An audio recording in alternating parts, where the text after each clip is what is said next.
はっはっは。男は消えてしまいましたね。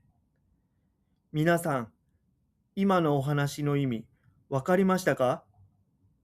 どうして悪魔の私は借金ではなく男を消したのでしょう？少し難しいですか？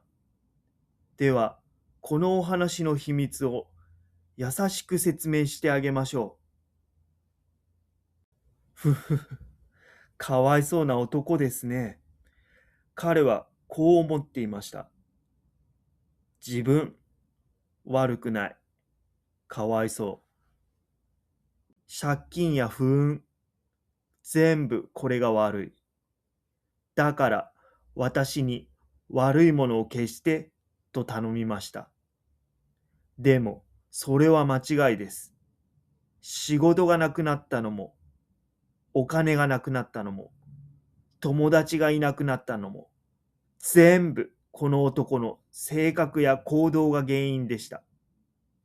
つまり、この男の人生で一番悪いものは男自身だったのです。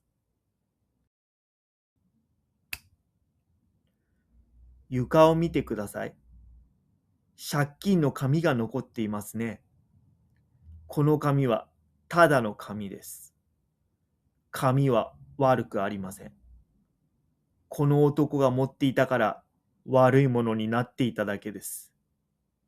男が消えたので、これはただの意味のない紙になりました。私は男のお願いを正しく聞きました。悪いものを消しました。だから男が消えたのです。さようなら。次はあなたの町へ行きますね。